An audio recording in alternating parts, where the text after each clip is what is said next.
We seem to live in a world of dissatisfaction. Well, at least I can tell you, I definitely do.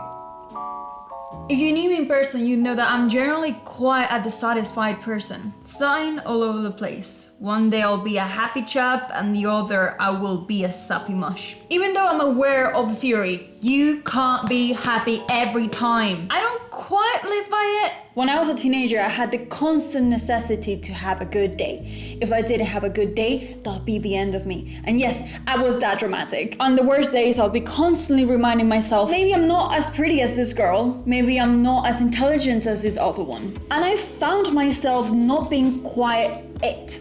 My adult self is a bit more rationalized. Yes, I still dislike a lot of me, both physically and mentally, but I don't see them as limitations anymore, although yes, I still struggle with satisfaction quite a bit. It is definitely something that I still work towards. And in my opinion, there are a few ways of dealing with unfulfillment. I have seen some people sticking to their old ways and pretending like nothing has happened and they just keep on going with their lives. To be honest, I bet they're happier chaps after all. Gotta say, I'm quite jealous of them. And I've also seen my own kind, people that are willing to break, punch, risk in order to get somewhere. And for me, everything seemed to head towards a similar question. How much will you actually risk for a happier life? I still have no way of answering this, but maybe there's a way into my mind so you can comprehend me. Let me tell you a story.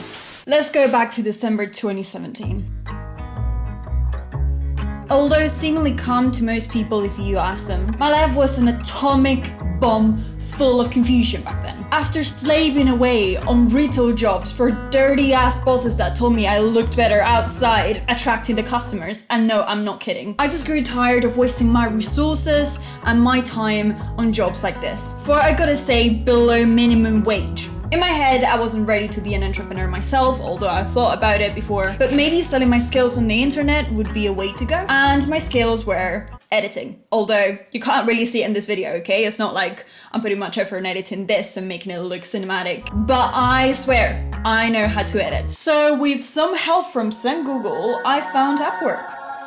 Yes, I'm in my toilet, don't ask. For anyone who doesn't know, Upwork is a site where you find work remotely and at times on site. Usually there would be creative related jobs, but I would say that you could find a bit of everything as long as it requires a bit of gear and a slight amount of creativity or technology knowledge. Upwork has slightly changed its terms as of now. I don't really like it that much nowadays. I gotta say, it is still usable. Thing is, it's not as usable as it used to be. So I gave this Upwork space a shot and I sent a ton of submissions to a ton of people. But there was one that became quite special. A speaker became interested in my work and responded back. And in the interview, he asked me, "What's your ideal situation professionally?" And honestly, I had no idea what to answer. I don't think I'd ever thought properly about it until then. The only thing I knew is that my defense mechanism was, if uncomfortable or dissatisfied, run. So I replied, "Honestly, as long as I can move anywhere I want and I'm not tied to a location,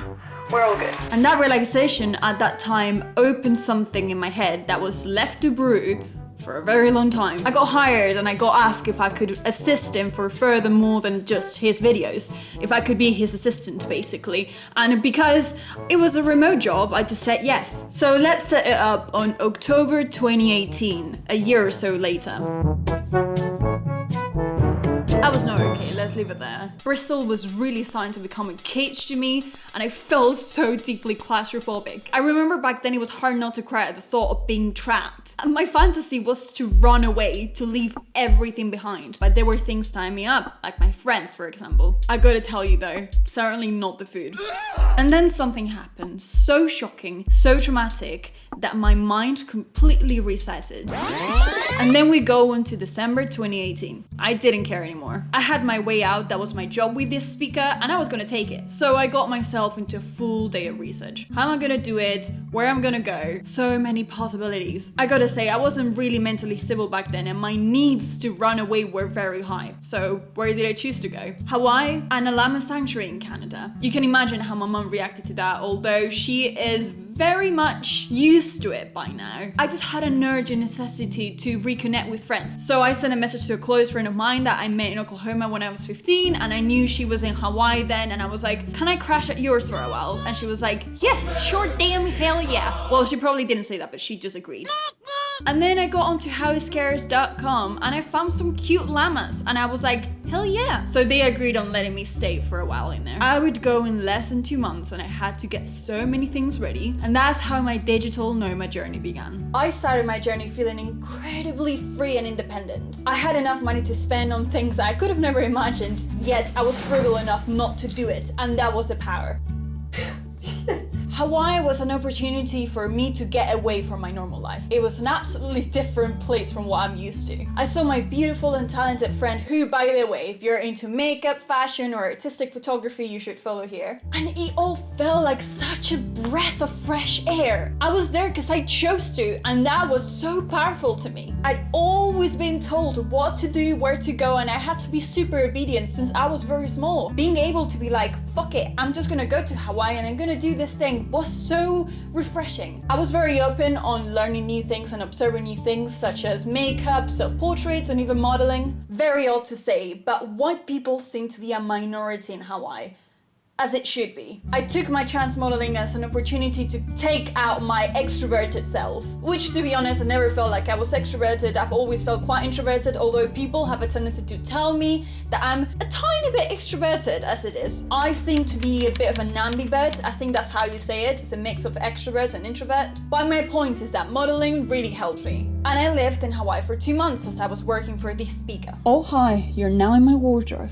And after a sad goodbye to my friend, I headed to Canada. I tried to focus my time in Canada more towards my work. I got access to a co-working space in Calgary and I worked very hard. My boyfriend joined me then, and then we both became super interested in e-commerce and the dropshipping business system. If you don't know what that is, just Google it. But yeah, I gotta say, I got cocky. I had money to spare, confidence, and big plans for myself that year. And this dissatisfaction came back to me again in the form of, hey, you're not too happy about your speaker job anymore. What if you quit it? So we'll set ourselves the 3rd of May 2019, which happens to be my birthday. I was in this co-working space, and after a long chat, I told my boss I wanted to quit, like an idiot.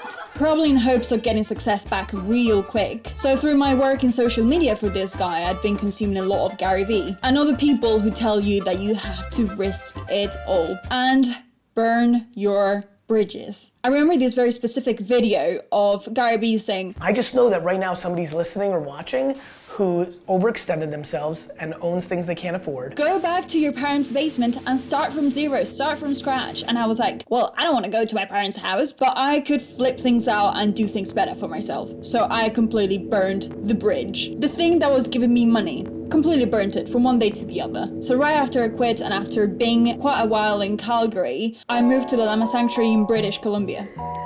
That is a story for a different video, I'm not going to get into it now, but basically I was meant to be there for 3 months, I ended up being there for a month. Things are as they are, my plans didn't turn out to be as I expected, and I encountered a lot of issues trying to grow a successful business online, and my patience and savings were really growing thin. And that is when I had to make a choice. At that point, I knew I screwed up. I knew I burned my bridges way too quickly. But I couldn't change what I did, so Matt and I flew to Scotland to his parents' house, and things started to take the wrong turn. So picture this, a house in the middle of a hill, surrounded by cows, in a little cute town in Scotland. It sounds fairly lovely, right? So now I had the awful public transport fares and freaking timetables, the fairly disappointing weather for summer, the loneliness and my very depressy us stuck in there. It was a real shock to the system to find myself there after trying so hard to earn my independence. I felt deeply claustrophobic. And even though I was really pushing my original ideas on having an online business, it was real hard to get myself productive. I became real apathetic,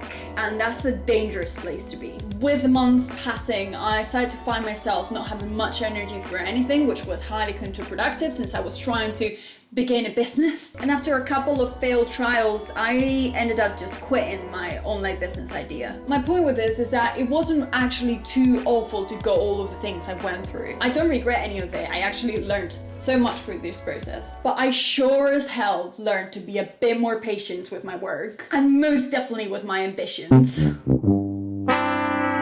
You suck! My issue is I started to build a house from the roof. And that is where I clearly failed. So here I am now. I ended up choosing my base, which by the way shouldn't have been Bristol, but here we are and there's a contract signed, so there's nothing I can do about that. And I'm willing to work it all out from the bottom up as it should be. I've come up to the conclusion that I'm not an overnight success and I will never be. I've also learned that it's not necessarily a bad thing to burn bridges, but it is actually very necessary to understand where you lay in it. What are the pros and cons of you quitting something altogether without giving it a second thought? I am moving on from being way too spontaneous, although a bit of it's still not too bad.